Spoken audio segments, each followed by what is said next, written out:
What's up, party people, and welcome back to my channel. So today we're doing another one brand review, and today we're featuring Catrice Cosmetics, which I've done a one brand review of before, but we're doing a little 2020 updated version. So let's go and get into it. Okay, so you'll have to excuse how pasty and pale and frail I look right now because I just put on my whitening cream. This is the Chica y Chico Nude Fantasy Whitening Cream. This is a Korean moisturizer, and it basically like evens out my entire skin tone, evens out the redness, discoloration and stuff, but it also makes me look a tad bit sick. I just wanted to point out why I look the way I do. So let's start with some eyeshadow. So the first thing I have is this Insta Bae eyeshadow palette, which is relatively new to them, and they came out with like 3 or 4 different palettes all at the same time. But this palette is so bomb. Pigmentation is out of this world. Like, they are so buttery and pigmented and soft. Like, they're so high quality, and they're just extremely easy to work with. Like, the masks just blend out like such a dream. It's good for every day. It's good for more dramatic looks. Like, there's just, the possibilities are endless. I'm gonna swatch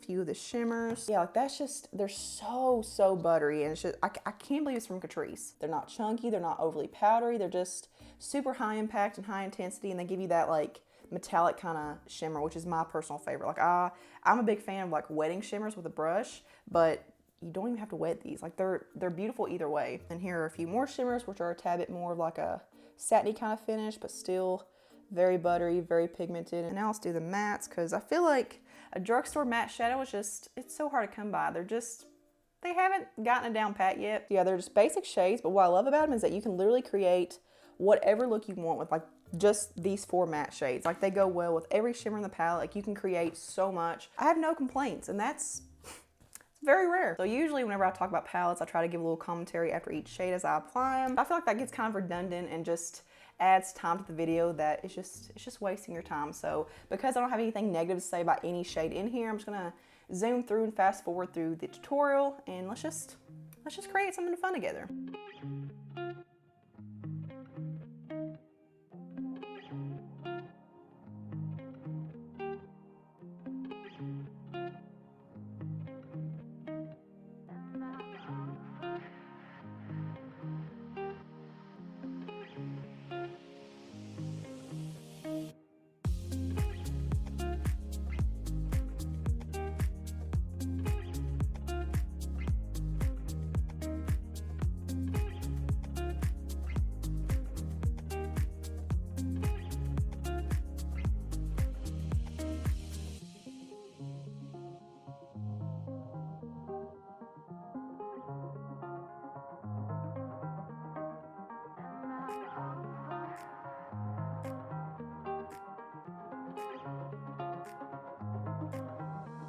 Alrighty, I'm back with the eyes done, so I went with more like a cool tone smoky eye kind of thing. I cannot recommend this palette enough. It is so high quality, and I will definitely be checking out the other palettes that they came out with recently. So yeah, let's move on to the face products now. Let's talk pore filling primer, shall we? So I have oily skin and very large craters on the moon size pores, and I very rarely found products like pore filling primers that actually do what they're supposed to do and actually blur the skin and fill in the pores. But this is one of the best pore filling primers I've ever tried, hands down. So this is the Prime and Fine Goodbye Pores Poreless Blur Primer.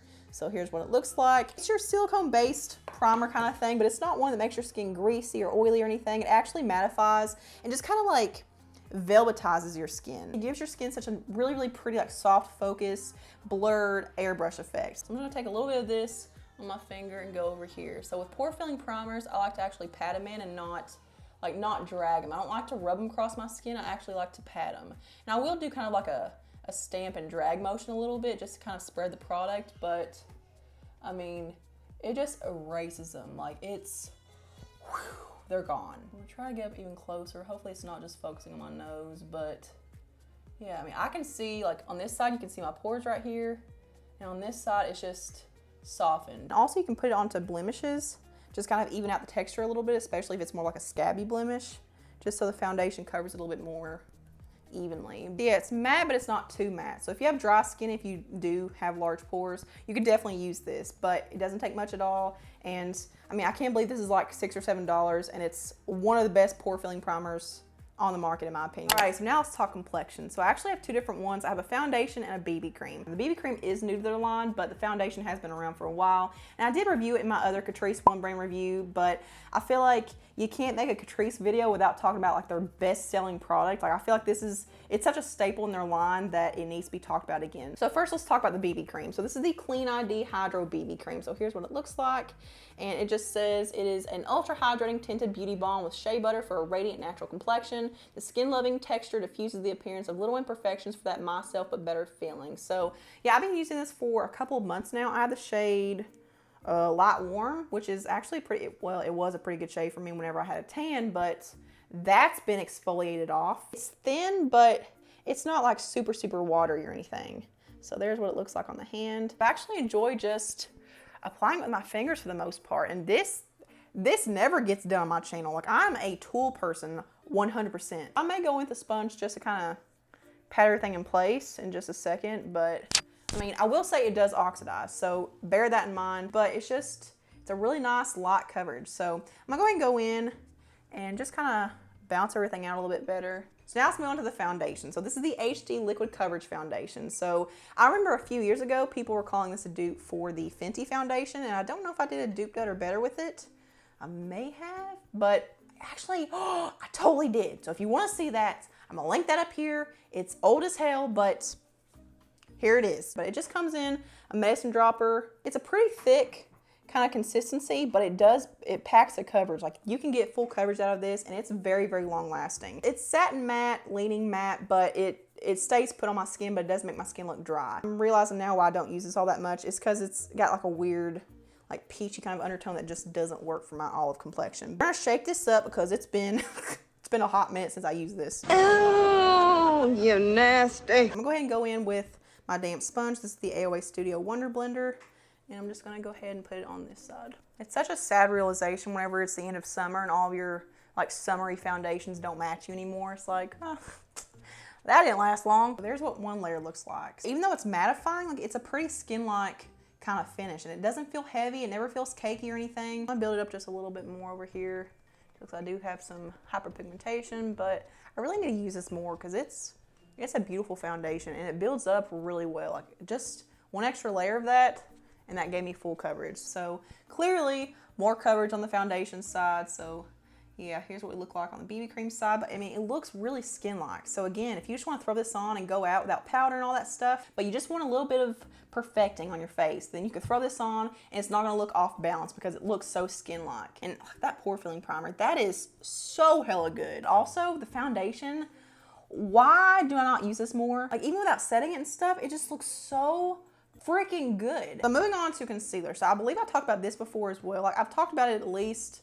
a couple of times like in earlier videos, but again, it's a Catrice video, so we're doing it. So this is the Liquid Camouflage High Coverage Concealer. And I remember when Tati used to talk about this all the time. For me, this crease is so bad and I can never get good coverage out of it. Like even though I hear people say it's like a full coverage concealer, I've never been able to get that from it. But it is really thin, but I almost find that where it is so thin and it doesn't give coverage, that's maybe why it creases on me. I don't know. I will say it does spread really well, but I mean, that's the least of my worries if it doesn't actually wear well. I would say that's like a medium coverage. Like it's definitely not full in my opinion, but it looks really good on the skin at first, but it starts creasing in like 3.5 seconds after applying it. Moving on to powder, which they really don't have a lot of powders to choose from. This is one of their only ones, but this is the Prime and Fine Mattifying Waterproof Powder. So here's what this looks like. So it's just like a translucent type primer. I think it's supposed to be translucent. Yeah, it's supposed to be translucent. So it just says it's a silky waterproof powder for a long-lasting mattified and flawless complexion. Resists humidity, fits every skin tone with soft focus effect and vitamins A and E. It feels pretty finely milled, but there is a little bit of like a talky feel to it. Like it's not the most soft, most finely milled formula I've ever tried, but I've been using this for the past few months, like just off and on, and I don't really find that it's the best in terms of wear. Like I don't really feel like it actually prolongs the wear of my makeup, and I've heard really, really good things about this. Like I've actually heard that this is a very, very good waterproof powder. I'm gonna go ahead and bounce out my creases. And you know what? I may find that the concealer works just fine now. I don't know, but let's go ahead and set my under eyes with this. And I don't really want to set my entire face yet, so I'll just set my under eyes right now. It does look pretty smooth right out the gate, but like I said, it just doesn't really prolong the wear of my face makeup. So yeah, I'll come back to that in just a second to finish up the rest of my face, but I want to go in and do my powder cheek products first and then set the areas that those don't touch. So I don't have a bronzer, so I'm gonna go ahead and do that off camera. Let's move on to blush now. So this is the blush box. So this is supposed to be waterproof and sweat proof. So this is the shade Glistening Pink, which is, you know what I'm about to say, that NARS Orgasm type shade, which is like the only thing I ever buy. It's like a pinky coral, leaning more on the pink side, and it does have a very slight golden shimmer throughout. So go ahead and swatch it. It does feel very soft and it's just very smooth, like it doesn't feel chalky or dry or anything, but here's the color. And I've only worn this one other time, so I don't really know a whole lot about how it wears, but whenever I did wear it, it did wear pretty well. So there's what it looks like. And yeah, as you can see, like the more you build it up, the more you can see the golden shimmer, like that sheen. Whoops. Oh no, I got this on my new shirt. Dang, I was gonna put this back in my closet. And I'm just gonna use this as my setting powder for my cheeks. I don't really like to cake up the powder anymore. I just like to use my powder cheek products to kind of assist in the setting powder so I don't have to layer it up so much. The less powder, the better. The less you layer this, the more satiny it looks, but the more you layer it, it looks more and more shimmery. Yeah, I'm surprised at how good this is. Moving on to highlighter now. So this is the Sungasm Face and Body Highlighter, which is literally the size of my face. I'm pretty sure this is the only shade because it's not even called anything. Like it's not called a certain shade or anything. It's just called the Sungasm Face and Body Highlighter. But this is a pretty unique shade of highlighter. Like it's like a warm pinky champagne, but like it's rare to find warm tone pink highlighters that actually look good on a warm complexion. I usually don't like pink highlighters. They just make me look too washed out and too cool tone, but this has a really flattering look to it. And you would literally never use this up. Like, I almost wish that these companies wouldn't put as much product in their pans because I don't want one product for that long. But here's what it looks like.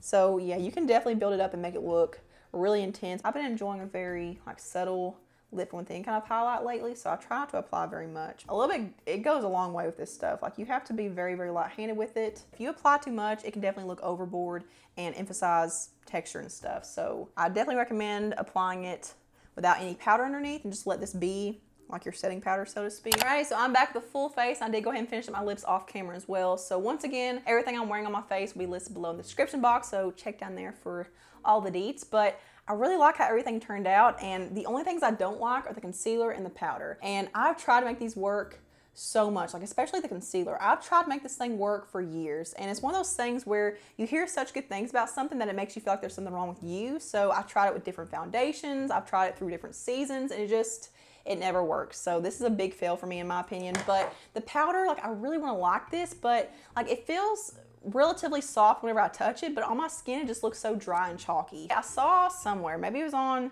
like Ultra Reviews or something, where people said that it's good underneath foundation, like it's kind of like the Jackie Aina way of putting on foundation. So I may try it like that, but I don't like the texture of it. But let me know in the comments below, what is your favorite product that I talked about today? Have you tried any of these things? What are you gonna try next? Just let me know in the comments below what piqued your interest. Yeah, I hope you guys enjoyed this video, and if you want to see more one brand reviews, then give it a big old thumbs up, and I'm gonna put a couple of things over here for you to check out next. Make yourself at home. I'd love for you to become part of my community. Subscribe to my channel if you're not already, and turn the notification bell on, and I'll see you guys in the next one. Mwah.